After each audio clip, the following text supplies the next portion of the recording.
Hi, everybody. So I discovered yesterday that my name is a common name in Azerbaijan, so I'm actually happy, okay? I think we can connect on that level. I'm here because I believe that there's a lot of common things between Lebanon and Azerbaijan. We're both small countries with small populations, with emerging markets, with challenges that make our lives very interesting day in, day out. I came from Lebanon specifically here to be part of this, to learn from you, and hopefully to be able to share a bit of what I've learned myself from doing what I've been doing. Now, I was asked to do something called how to work local bureaucracy to build a fundable business for a global market. And that was the title of my talk. And I figured if I said that in this crowd, I would most likely lose all of you and then you'd be waiting for me to be done. So I took that to a different level and I broke down that very long sentence into parts. And I'm going to tackle each part as its individual unit and try to get us to a place where we all accept and realize that there is a small step to be taken along a very large journey, and each one of these steps that we take will get us towards our destination. So first of all, how to deconstruct the problem into the smallest bits and reassemble it. We can all work on the Rubik's Cube and try to figure it out. It could take us hours or days or minutes, depending on how good we are. Or we can just literally disassemble it and put it back together. I prefer the disassembling part because I could never figure it out. So, how to work local. All of you here are sitting and listening to us talk about how Silicon Valley is amazing and how you're going to become billionaires if you get to Silicon Valley. In reality, that's not how it works. You're in Baku, you know people in Baku, you know the local language, you potentially know how the market works. This is a good place to start. This is a good place to launch your business because working local means you get to take advantage of your roots. You get to take advantage of everything you've built so far rather than uprooting yourself and going to a place where other people have stronger roots and a bigger advantage. So, how to work local bureaucracy. What is bureaucracy? Bureaucracy is basically a constraint. It's a problem. It's a disadvantage. It's something that we all face because no matter how you look at it, every structure has disadvantages for one person or another. Now in Chinese, and I'm pretty sure this is wrong, but there are no Chinese people here, thank God, okay. The word crisis is composed of two characters, danger and opportunity, which basically means that in this bureaucracy, there's an opportunity. In every crisis, there's an opportunity. Now, if in every crisis there's an opportunity, how do you turn that crisis into an opportunity? And if you look at maybe the best example of constraints becoming opportunities, a lot of you most likely, well, maybe not a lot of you, remember the old Nokia phones that had the keypads and the small screens, and you were basically living it up, pressing that same button 100 times to get the character that you want, okay? Then Apple came along and said, what if we took everything and put it on one screen? Now, in reality, that constraint that they created became an opportunity because they completely shifted the problem into an opportunity at hand and turned the thing on its head, and it became what everybody uses today. So you look at that constraint as a potential opportunity for you, and that becomes something that takes you forward. Now, when building a fundable business, how to work local bureaucracy when building a fundable business. Now, everybody tells me, how do I get my business funded? How do I start a startup and at the end of the day, find someone who's going to give me money for it? So a couple of days ago, there was a good friend in Cairo, and this guy, his name is Mario Breta. He's very Italian, very, very Italian. And he's one of the best salespersons I know. Like, he's able to sell, I don't know, he went to Manila, he went to the Philippines and was able to sell to the Philippines a whole different concept, which was basically like the Uber. He basically launched the Uber style product of the Philippines. And he doesn't speak Filipino. He's not Filipino. There's nothing there. He's just a very good salesman. And he got up on stage and said, are there any CEOs in the room? Okay.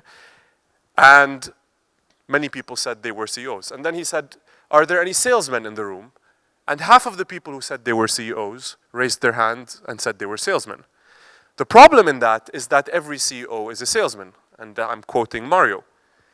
And what is a fundable business is basically understanding who is funding your business and building a business that they will fund.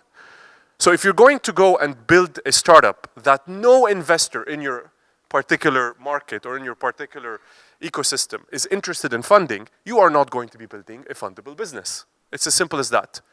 So know your customer and build a product for your customer. Your customer as the CEO is the investor. Build a product that the investor is willing to invest in. I know it doesn't sound fantastic, you can't do whatever you want, but at the end of the day, you have to start somewhere. And once they invest in you, you basically have a leg in and you can move forward. So finally, how to work local bureaucracy to build a fundable business for the global market.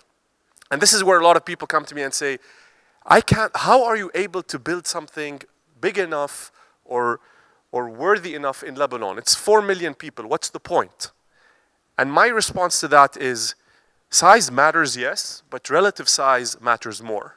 Meaning, just because you have an idea and it's constrained by, let's say, the Azerbaijan market, it does not mean that it's not big enough. And big enough matters, because big enough is a relative concept.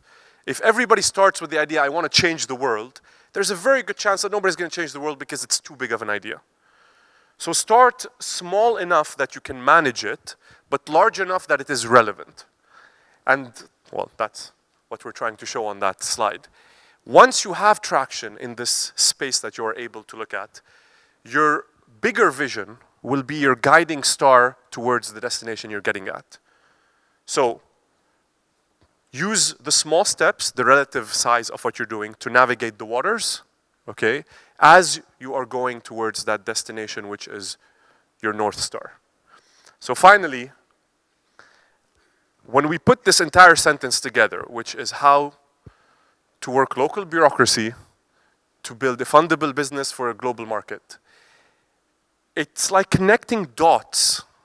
And connecting dots, as Steve Jobs once said, in hindsight, after we went through this entire presentation, that sentence starts making more sense because we're looking back at it. It makes more sense after we've gone through that presentation, after we've gone through the slides.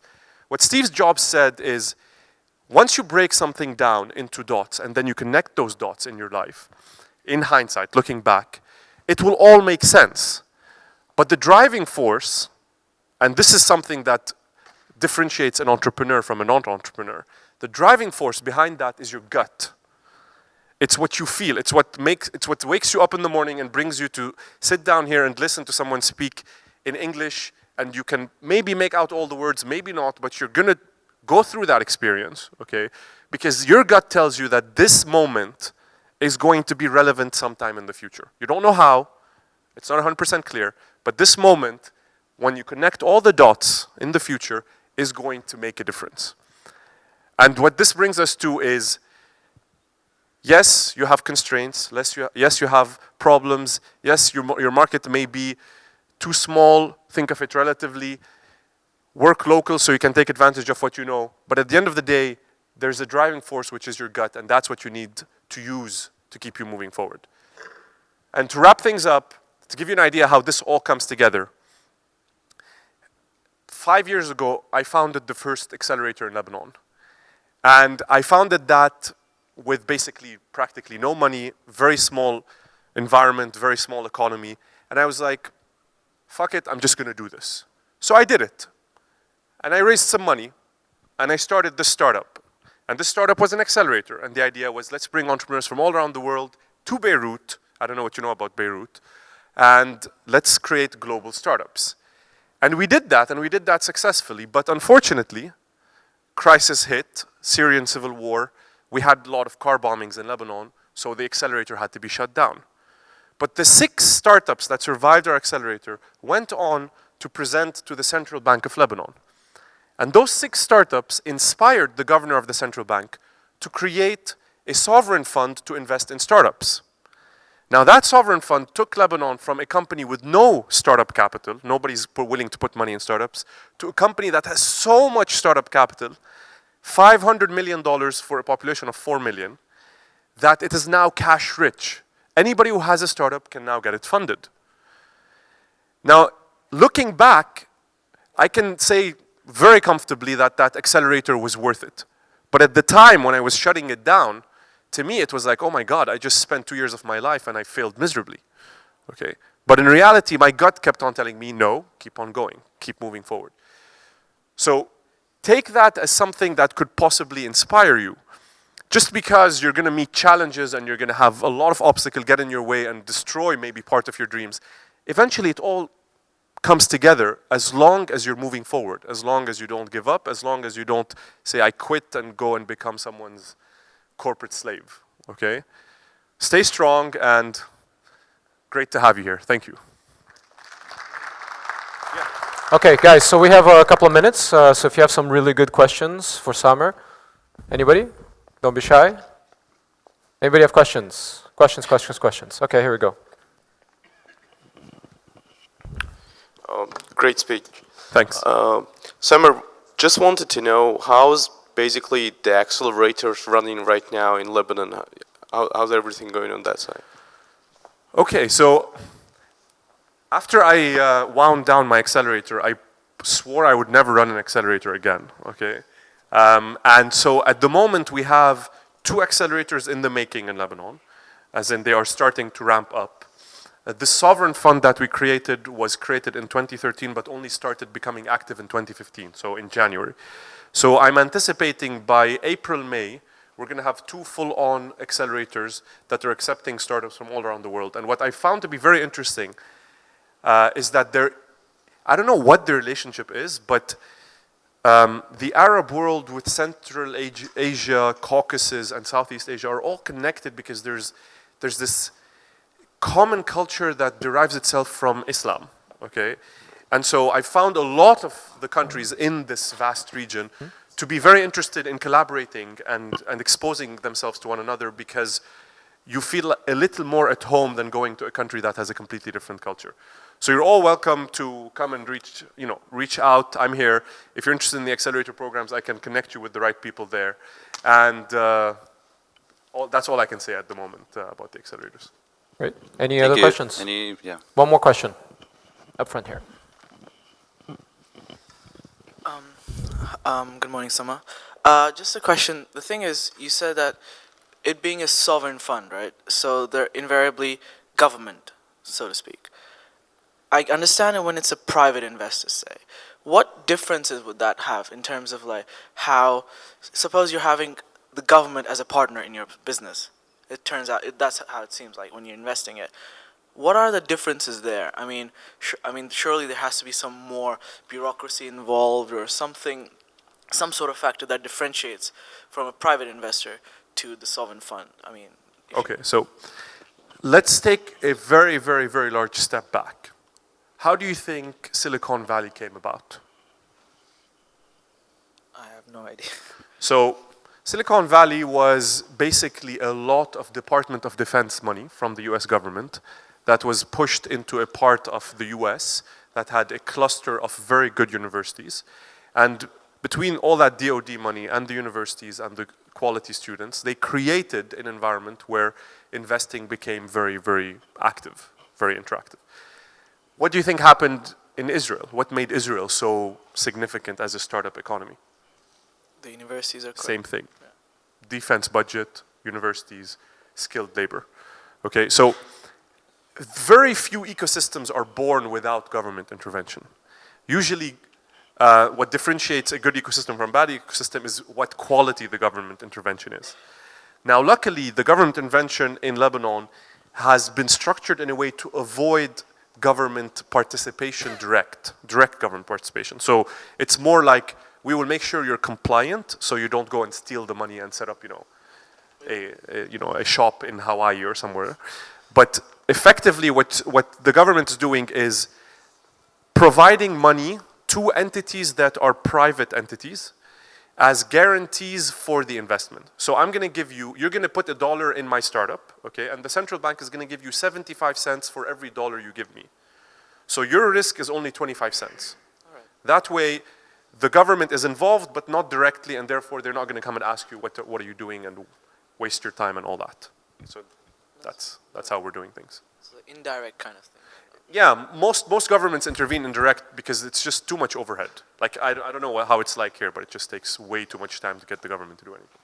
Looks Thanks. like we have one very last question. Thank you for your speech. Welcome to Baku. My question is more about psychology. As you know, in Muslim countries, psychology is similar, and people, they love to trade. They love to buy one thing, and on the second day, they love to sell it in the double price. We love. And how did you attract people with this type of psychology to startups? Because usually these countries, they are not so in startups. So how did you attract them? So why do you think they're not interested in that kind of... I guess they are, but by our history and psychology, we are not so experienced in it. We love to trade more. We tend to have a fast, income. Exactly. That's the word I was looking for. So yes.